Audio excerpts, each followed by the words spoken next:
जा रहे हैं। ये कहानी संजू बघेल की आवाज में सुनाई जा रही है। आइए सुनते हैं।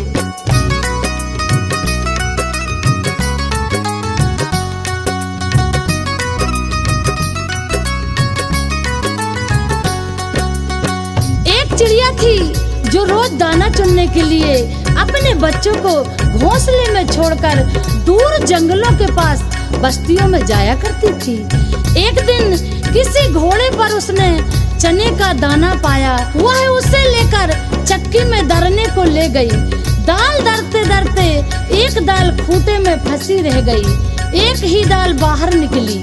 चिड़िया ने उसे निकालने की अपनी ओर से बहुत कोशिश की, लेकिन वह सफल नहीं हो सकी। चिड़िया बढ़ई के पास गई और उसने खूंटे में फंसी दाल को बाहर निकालने को कहा।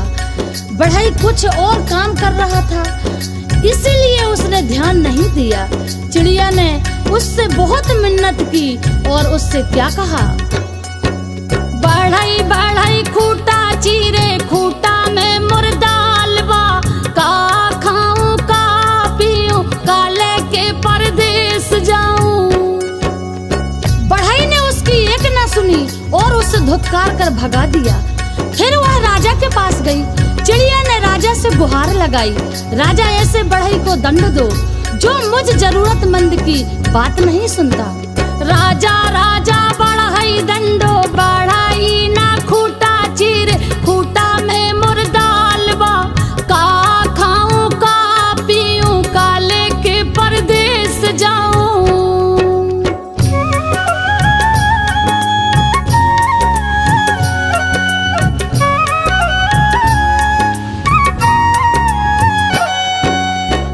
राजा के पास कहाँ इतनी फुर्सत थी कि नन्ही चिड़िया की बात सब काम छोड़कर सुनता।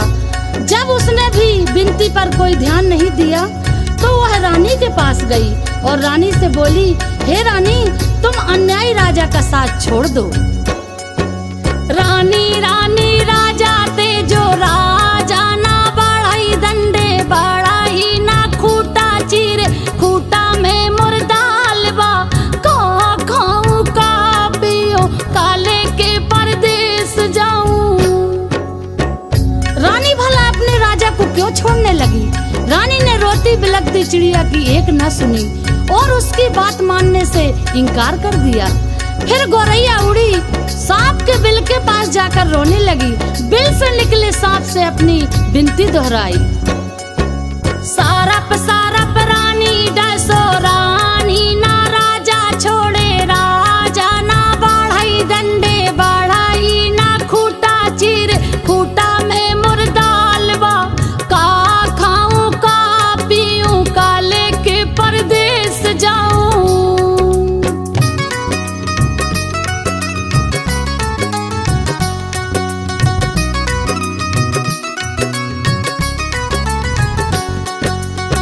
उसने अपनी राम कहानी सुनाकर विषैले सांप से कहा कि तुम जाकर उस रानी को डसो जो गरीब की गुहार नहीं सुनती, जो रानी सब कुछ जानकर भी राजा से न्याय नहीं दिला सकी और ना ही राजा को छोड़ सकी। तुम जाकर उसे क्यों नहीं डस देते? सांप ने भी उसे व्यस्तता दिखाई।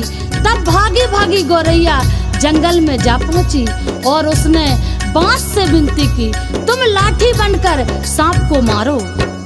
लाठी लाठी विषधर पीटो, विषधर ना रानी डसे, रानी ना राजा छोड़, राजा ना बढ़ई दंडे, बढ़ई ना खूंटा चीर, खूंटा में मुर्दाल बा, का खाऊं का पीऊं, काले के परदेस जाऊं।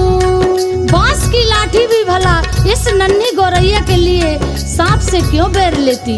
उसने भी इनकार कर दिया। तो गौरैया गुस्से से भर उठी और उड़कर भरभूजे के यहाँ भभक रही आग के पास जा पहुंची और उसे ललकारा, हे आग, तुम सारे जंगल को जलाकर राख कर दो, जिसमें न बांस के पेड़ रहें, जिसकी लाठी मुझ गरीब और बेसहारा के लिए नहीं उठती, कोई मुझे मेरा हक नहीं दिलाता। आग ने जब सारी बात विस्तार से जाननी चाही तो गौरैया ने अपनी राम कहानी उसके आगे भी सुना दी। आग आग आग जंगल जारो जंगल ना लाठी पटबे लाठी ना विषधर मारे विषधर ना रानी डसे रानी ना राजा छोड़े राजा ना बढ़ाई डंडे बढ़ाई ना खूटा चीर खूटा में मुर्दालवा का खाऊं का पीऊं का लेके परदेस जाऊं।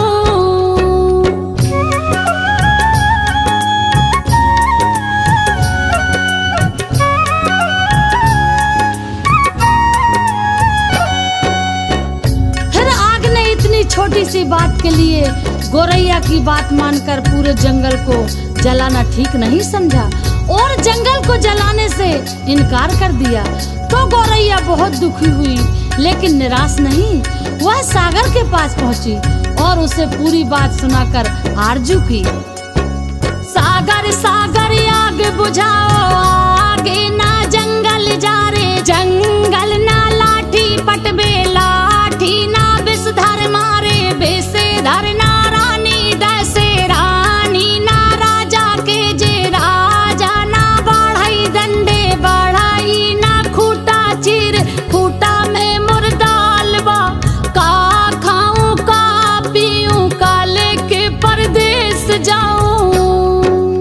विशाल सागर भला गोरैया की इस गुहार को क्यों सुनता, वह अपनी मस्ती में हंसता हुआ गुजरता रहा और गोरैया उसके किनारे अपना सिर पीटती रही। सुबह से शाम होने को आई और गोरैया को जब यहाँ भी न्याय नहीं मिला तो वह हाथी के पास पहुँची। हाथी से जाकर विनय की, तुम मुझे न्याय दिलवाओ, उस समुद्र को सौंप लो जो मुझ दुखियारी की हंसी उड़ाता है। बलवान होते हुए भी अन्याय के विरुद्ध खड़ा नहीं होता। जानते हो हमारे साथ क्या गुजरी है, और वह गागा कर पूरी व्यथा कथा हाथी को सुनाने लगी।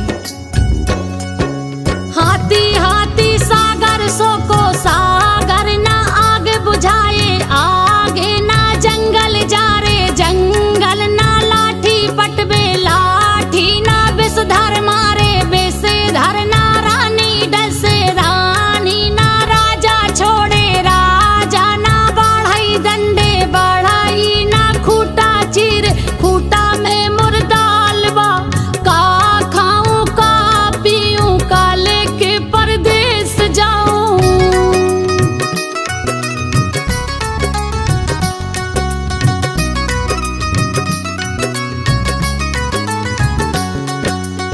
हाथी भी गोरैया की बात सुनकर टस से मस नहीं हुआ, उसने भी उसका साथ नहीं दिया और उसकी बातों को हवा में उड़ाता हुआ अपने लंबे लंबे सूप जैसे कान हिलाते हुए आगे निकल गया और नन्ही गोरैया का धीरज धीरे धीरे टूटने लगा।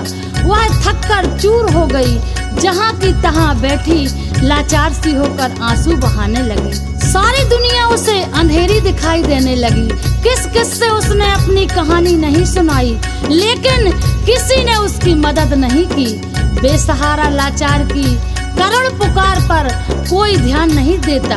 तभी उसके पैरों के पास एक नन्ही सी चींटी आकर उसका हाल पूछने लगी। उसने देखा नन्ही नन्ही चींटियों की एक लंबी कतार, एक के पीछे एक बहुत सी अनुशासित ढंग से चली आ रही हैं। उसने ध्यान से देखा उनका अद्भुत संगठन और अथक परिश्रम, वह बड़ी पूर्ति तरुपरता और संयोजित ढंग से अपना काम मिलजुल कर किए जा रही थी। चींटियों ने आकर उसे घेर लिया और गोरैया से पूरी व्यथा कथा सुनकर सहानुभूति के साथ बोली, बहन, दुनिया में रोने गिड़गिड़ाने से काम नहीं चलता और ना ही बैठकर आंसू बहाने से कुछ होता है। हिम्मत हार करके बैठना तो कायरता है। चलो चलो हमारे साथ, हम न्याय दिलवाएंगे, कोई रास्ता निकालेंगे। चलते चलते चिड़िया यह सोचती रही कि भला ये नन्ही नन्ही चींटियां मेरी क्या मदद करेंगी, जबकि बड़ों बड़ों ने मुझसे मुंह मोड़ लिया और मेरे किसी काम नहीं आए। खैर चलो देखते हैं, कोई तो मेरी मदद के लिए आगे आया है। चींटी बहना हमारा साथ देने चली है तो उसकी फौज भी तो है उसके पीछे, फिर घबराना क्या, देखते हैं क्या होता है। गौरैया सोचती हुई चली जा रही थी। तभी चींटियों ने कहा कि तुम थोड़ी देर यहीं पास के डाल पर बैठ जाओ, फिर देखना मैं क्या करती हूँ। कैसे पहाड़ जैसे हाथी मेरे इशारों में नाचता है और तुम्हारे काम के लिए दौड़ा दौड़ा समुद्र के पास जाता है। हिम्मत हारने से कुछ नहीं होता है, मिलजुल कर झुंड लगाने से समस्याओं के समाधान का रास्ता निकलता है। गौरैया खुर से पास के डाल पर जा बैठी और चकित होकर चींटियों की असंभव सी लगने वाली बातों को कारगरों से अपनी आंखों के सामने देखती रही। चींटी धीरे धीरे हाथी के पैर से सरक कर उसके कान तक जा पहुंची। हाथी अपने सूप जैसे कान हिलाता सूंड से अपने माथे पर फूंक मारता ही रह गया और चींटी उसके कान में घुसकर उसे तंग करने लगी और उसे समझाने लगी। बड़े बड़े बलवान यदि अपने बल अहंकार में चूर होकर दीनहीन छोटों की सहायता ना करें तो उन्हें भी भान होना चाहिए कि काम पड़ने पर छोटे भी यदि अपनी आन बान के लिए अड़ जाए तो बड़ों बड़ों के लिए संकट पैदा कर सकते हैं। अभी तो मैं अकेले आई हूँ, किंतु मेरे पीछे असंख्य चींटियों की लंबी कतार चली आ रही है। कहीं सबने एक साथ चढ़ाई कर दी तो लेने के देने पड़ जाएंगे। अपने प्राण संकट में क्यों डालते हो? मेरी नेक सलाह यही है कि तुम सीधी तरह से चलकर गौरैया का काम करो, नहीं तो आगे समझ लो मरता क्या न करता। हाथी झुंझलाहट और घबराहट में चींटी की बात मानने को लाचार हो गया।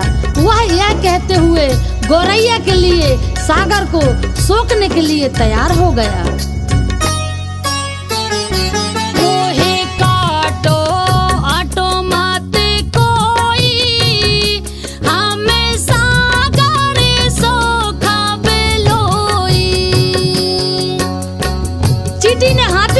छोड़ दिया और गौरैया उसे धन्यवाद देते हुए हाथी के पीछे पीछे उड़ती वापस सागर की ओर लौटी। हाथी जैसे ही सागर के पास उसे सोखने के लिए पहुंचा तो सागर हाथ जोड़कर क्या बोला? मोहे सोखो ओको माते कोई, हमें आगे बुझाए बेलोई। सागर जब अपने तटों को छोड़कर आग बुझाने के लिए उमड़ा, आग ने थर-थर कांपते हुए सोखने के लिए पहुंचा तो सागर हाथ जोड़कर क्या बोला? मोहे बुझाओ बुझाओ मत कोई, हमें जंगल जा रहा बेलोई। आग जंगल को जलाने के लिए बढ़ी, गौरैया भी साथ में चली आ रही थी।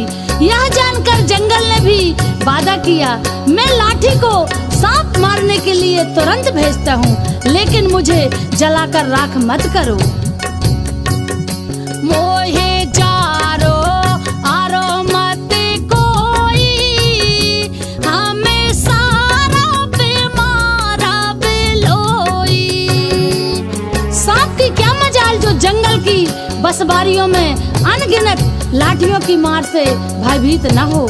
उसने भी बिल के बाहर आकर गौरैया को भरोसा दिया। मोहे मारो आरो मत कोई, हमें रानी दासा बेलोई। रानी ने जब सांप को महल में आते देखा, उसके साथ गौरैया को भी आते देखा, तो वह पूरी बात का अनुमान कर पसीने पसीने हो गई। उसने हाथ जोड़कर विनती की, मोहे डासो असो मत कोई, हमें राजा के तेजा बेलोई। रानी के उस वचन के बाद भला राजा क्यों अपने हट पर टिकता? उसे तो गौरैया का धीरज, अथक परिश्रम और सूझबूझ का समाचार मिल चुका था। उसने अपनी लापरवाही और अन्याय के लिए क्षमा मांगते हुए फौरन बढ़ई को बुलाने का वचन दिया और कहा, मोहे तेजो एजो मत कोई, आबे बढ़ाई के दंडा बेलोई।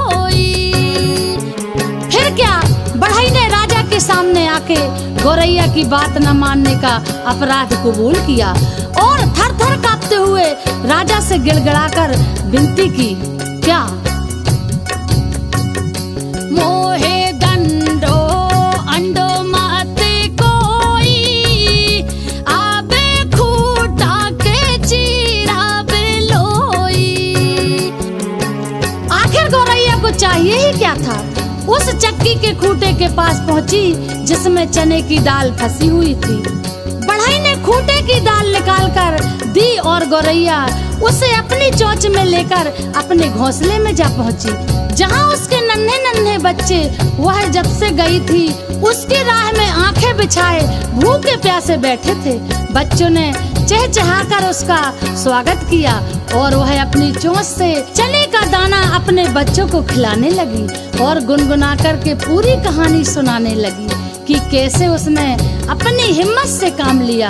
बड़ों ने उसकी बात मानकर उसकी मदद की, लेकिन जब वह केवल रो गिड़गिड़ा रही थी तो किसी ने उसकी बातों पर ध्यान नहीं दिया। मदद के लिए आगे आई तो वो चींटियां जिसकी संगठित सेना के सामने हाथी भी लाचार हो गया। सच ही कहा गया है, सब उसी की मदद करते हैं जो स्वयं अपनी मदद करना जानता है।